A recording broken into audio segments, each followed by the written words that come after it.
Hello everyone, आपका स्वागत है हमारे इस चैनल पर। आज की वीडियो में मैं आपके लिए यूपी बोर्ड क्लास 10th का इंग्लिश का मॉडल क्वेश्चन पेपर लेके आई हूँ। इस क्वेश्चन पेपर को देख के आपको अंदाज़ा लग जाएगा कि आपके पेपर में किस टाइप के क्वेश्चन आपके आने वाले हैं। तो आप देख सकते हैं, आपको सबसे पहले मैं इंस्ट्रक्शन बताऊंगी कि क्या क्या इंस्ट्रक्शन इसमें दी गई है। सबसे पहले आपका जो एग्ज़ाम की टाइमिंग है वो 3 घंटे 15 मिनट है, मतलब 3 आवर्स 15 मिनट्स आपको क्वेश्चन पेपर करने के लिए मिलेंगे। उसके बाद फर्स्ट जो इंस्ट्रक्शन आपको दी है वो दी है, the first 15 minutes are allotted to the candidate for reading the question paper carefully. कि जो आपको 15 मिनट दी है, शुरू के 15 मिनट वो आपको इसलिए दी है ताकि आप अच्छे से क्वेश्चन पेपर को पढ़ सकें। सेकेंड है, ऑल क्वेश्चन आर कंपलसरी, मतलब सारे क्वेश्चन आपको ज़रूर करने हैं, कंपलसरी है। थर्ड इंस्ट्रक्शन आपको दी है, this question paper is divided into 2 parts. कि जो आपका क्वेश्चन पेपर है वो 2 पार्ट्स में डिवाइडेड है, part A and part B. ठीक है। फोर्थ आपको इंस्ट्रक्शन दी है, part A consist of 20 multiple choice question carrying 1 marks each. जो पार्ट 1 है आपका, उसमें आपके 20 मल्टीपल चॉइस क्वेश्चन आपको दिए होंगे, जिसके सारे के मार्क्स कितने, 1 मार्क्स के आपके 20 मल्टीपल चॉइस क्वेश्चन होंगे। फिफ्थ जो आपको इंस्ट्रक्शन दी है वो है, read the question wise instruction and अब mark your answer on the given OMR sheet, do not erase, cut और use whitener on the OMR sheet. मतलब आपको क्या है, क्वेश्चन पेपर में से क्वेश्चन पढ़ के आपकी जो OMR शीट है उसमें आपको क्या, उसका आंसर लिखना है। आपको बार बार उसमें मतलब ऐसे कटिंग वटिंग नहीं करनी है OMR शीट में। ठीक है, जो आपने आंसर एक बार लिख दिया वो लिख दिया। ठीक है। सिक्स्थ जो आपको इंस्ट्रक्शन दिया वो है, part B consist of a descriptive type question. जो आपके पार्ट बी है उसमें आपके डिस्क्रिप्टिव टाइप क्वेश्चन होंगे। उसके बाद सेवन्थ इंस्ट्रक्शन आपको दिया, marks are indicated against each question. आपको क्या है, आप जो मार्क है आपके जितने भी क्वेश्चन है उनके सामने आपको मार्क्स दिख जाएंगे कि कितने मार्क्स का कौन सा क्वेश्चन है। तो ये आपको एक पैराग्राफ दिया हुआ है क्वेश्चन नंबर 1 में, read the following passage carefully and choose the correct option to answer the question that follow. आपको ये पैराग्राफ पढ़ना है। उसके बाद जो ये नीचे आपको क्वेश्चन दिए हैं इनका आपको आंसर देखना है। आप देख सकते हो आपको क्या दिया हुआ है। उसके बाद आपका ये फर्स्ट क्वेश्चन आपको इसमें पैराग्राफ में पूछा है, we are unable to hear sound if. First आपका ये क्वेश्चन इसमें पैराग्राफ में। उसके बाद आपका सेकंड क्वेश्चन इसी पैराग्राफ को पढ़ के आपको पता लग जाएगा, the two extreme are alike means. उसके बाद थर्ड क्वेश्चन, फोर्थ, फिफ्थ, ये आपके ऑप्शन टाइप क्वेश्चन है, सारे आपको पैराग्राफ पढ़ने से ही पता लगेंगे। अगर आपको इसकी आंसर की चाहिए तो आप मुझे कमेंट बॉक्स में कमेंट कर सकते हैं। ठीक है, तो ये आपको इनका स्क्रीनशॉट लीजिए। उसके बाद सेवन्थ, एट्थ, 8 क्वेश्चन आपको इसी पैराग्राफ में से आपको इसमें से लिखने हैं। उसके बाद आपका सेकंड पैराग्राफ दिया हुआ है, सेकंड पैराग्राफ में से भी आपसे ऐसे ही क्वेश्चन पूछे गए। आपको सेकंड पैराग्राफ पढ़ना है और उनमें से आंसर देना है। In any poem the duckling and a father swam symbolic जी। आपको इनके आंसर देने हैं। ठीक है, पैराग्राफ अच्छे से पढ़ना फिर आंसर देना। ये सारे क्वेश्चन आपके 11, 12, 13, ये आपके क्वेश्चन क्या है, सेकंड पैराग्राफ में से है। ठीक है। उसके बाद आपका जो नेक्स्ट क्वेश्चन है वो भी आपको एक पोएम का पैराग्राफ दिया हुआ है, उसको आपको पढ़ना है। उसके बाद आंसर देना है। Read the given extract and choose the correct option to the answer. ये सारे आपके ऑप्शन टाइप क्वेश्चन है, लेकिन आपसे ऐसे ऑप्शन नहीं पूछे गए। आपको पैराग्राफ पढ़ के उनका आंसर बताना है। ये आपके चैप्टर में से ही, आपके चैप्टर में से ही आपको पैराग्राफ दे रखा है और उनके आपको आंसर बताने। ऐसे ही आपका पोएम में से पूछा है, अमंटा वाली जो आपकी पोएम है, अमंटा वाली पोएम का आपको स्टेंजा दे रखा है, उस स्टेंजा पढ़ना है और आपको इनके नीचे आंसर देने हैं। उसमें पूछ रखा, who is the speaker in the वोलान, किसने ये लाइनें कही हैं, आपसे पूछ रखा है। उसके बाद 15 क्वेश्चन भी आपका इसमें से ही है, 14-15 क्वेश्चन आपका इसमें से ही है। उसके बाद आते हैं आपका choose the correct option the answer the following. उसके बाद आपके अलग अलग चैप्टर में से अलग अलग क्वेश्चन ऑप्शन टाइप आपके दिए हुए हैं। अनिल टोट हरी सिंह टू, क्या कहा है अनिल ने हरी को। ये सारे आपके 1 मार्क्स के क्वेश्चन है। मैंने बताया ना आपको 20 क्वेश्चन आपके जो है वो क्या है, पार्ट ए में आपके 20 क्वेश्चन और वो सारे 20 क्वेश्चन आपके क्या है, 1 मार्क्स के। ठीक है। उसके बाद आपका पार्ट बी शुरू होता है। पार्ट बी में आपके क्या है, डिस्क्रिप्टिव टाइप क्वेश्चन है। देखो आपको ये पैराग्राफ पढ़ना है।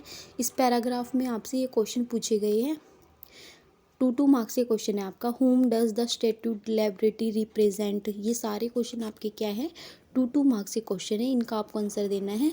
लास्ट क्वेश्चन है जो आपको वो 1 मार्क्स का है। उसके बाद आपसे दे रखा है राइट, सेकंड क्वेश्चन इसमें पार्ट बी में आपसे पूछा है right a letter to a elder brother who live in a Delhi, कि आपको कोई जो एल्डर ब्रदर है वो दिल्ली में रहता है, sharing your feeling about how you miss home at home him at home, कि आप उसको कितना मिस करते हो, ये आपको क्या है लेटर लिख के उसको बताना है। ठीक है, या आपको ऑप्शन में दिया हुआ है write an application to the principal of your school to complain that the water tank in the school are not being cleaned regularly, कि जो आपको वाटर टैंक है स्कूल का वो अच्छे से रोज़ साफ नहीं किया जा रहा है, इसके लिए आपको प्रिंसिपल को लेटर लिखना है। आप इन दोनों में से कोई भी लेटर लिख सकते हो। ये आपका 4 मार्क्स में लेटर आपसे आया हुआ है। उसके बाद आपकी रिपोर्ट आई हुई है right a report on a craft exhibition in your school in 80 to 100 words. आपका क्राफ्ट के बारे में आपको क्या है रिपोर्ट लिखनी है। उसके बाद इसमें ही ऑप्शन में आपको दिया है look at the picture given below, कि आपको ये पिक्चर देखनी है, taking clues from it right and article on advantages and disadvantages of about 80-40 words. आपको इंटरनेट के एडवांटेजेस और डिसएडवांटेजेस लिखनी है। ठीक है, आप इन दोनों में से कोई भी क्वेश्चन कर सकते हैं। उसके बाद आपकी ग्रामर आई हुई है, ग्रामर में आप ये देख सकते हैं इनडायरेक्ट स्पीच पूछी हुई है आपसे, इनमें पैसिव वॉइस, ये सारे आपके 2 मार्क्स के, ये 4 मार्क्स के आपसे ये सब पूछे गए हैं। उसके बाद लिटरेचर के आपके क्वेश्चन आते हैं। क्वेश्चन नंबर 5 देख सकते हो आप, आपसे पूछा है answer the following question in about 30-40 words. आपको ये देख सकते हो, ये आपके 3 मार्क्स के क्वेश्चन है। Mention varieties of a bread that are essential part of a celebration in Goa. ठीक है, ये क्वेश्चन आपसे पूछा है। उसके बाद और में आपसे क्वेश्चन पूछा है who was Anne Frank, Anne Frank कौन है, where did she write her diary, वो अपनी डायरी में क्या लिखती थी। ठीक है, उसके बाद आपसे पूछा है how did Valli save money for the bus ticket. उसके बाद पूछा है why was a Lencho angry with post office employ. इन दोनों में से ए पार्ट में से आप दोनों में से कोई भी कर सकते हो। उसके बाद बी पार्ट में भी आप दोनों में से कोई भी कर सकते हो।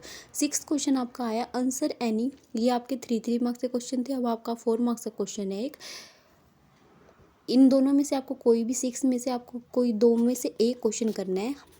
फर्स्ट आपका आया what lesson did Kisa Gautam learn in the end, या तो ये क्वेश्चन कर सकते हो या फिर आप बी वाला क्वेश्चन कर सकते हो how did Mandela idea for freedom change with age and experience, या फिर आप ये क्वेश्चन कर सकते हो। उसके बाद आपके 3 मार्क्स के क्वेश्चन है mention a few difference between a tiger in a zoo and a tiger in a jungle. Tiger in a zoo और टाइगर इन अ जंगल में आपको डिफरेंस लिखना है अबाउट 40 वर्ड्स में। उसके बाद इसमें ही और करके आपको ऑप्शन दिया है right 4 lines of a poem described in your syllabus. कोई भी आपको पोएम की 4 लाइन लिखनी है जो आपके सिलेबस में होगी। ठीक है, 8th क्वेश्चन आपका है right a central idea of any one of a following poem. इन सारी जो आपको पता ही होगा, सबसे ज़्यादा आपका जो क्वेश्चन आता है, आपको अगर किसी भी पोएम के बारे में कुछ भी नॉलेज है, आप सबसे पहले ना आप जब भी क्वेश्चन याद करो आपको पोएम का स्टैंजा जो सेंट्रल आइडिया होता है ना, सेंट्रल आइडिया वो जरूर याद करना होता है, क्योंकि सेंट्रल आइडिया से ही आपको सारी पोएम का पता लग जाता है कि क्या क्या उस पोएम में है।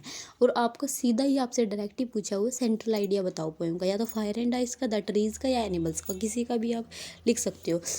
सेंट्रल आइडिया का मतलब होता है सार, कि मतलब उस पोएम में क्या क्या बातें लिखी, क्या क्या बातें थी, क्या थी वो पोएम। ठीक है, आपको जो भी आता है उस पोएम के बारे में सब कुछ लिख दीजिए। ठीक है, वही आपका सेंट्रल आइडिया है।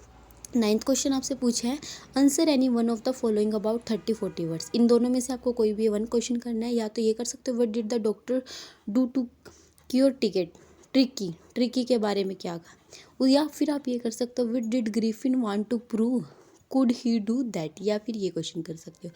10th क्वेश्चन आपसे पूछा है what could have happened in a Matilda have not lost the necklace, या फिर आप ये कर सकते हो suppose you are Bholi and now you are a teacher, write about your family your childhood and a present life, या फिर आप इनमें से एक क्वेश्चन आपको करना है। बहुत सारे ऑप्शन में आपके क्वेश्चन दिए हुए हैं, आप आसानी से सारा पेपर अटैम्प्ट कर सकते हो। आपका इंग्लिश का पेपर बहुत ईजी आता है। अगर फिर भी आपको इसकी आंसर की चाहिए तो आप मुझे कमेंट बॉक्स में कमेंट कीजिएगा। अगर वीडियो पसंद आए तो वीडियो को लाइक और चैनल को सब्सक्राइब कीजिएगा। Thank you for watching my video.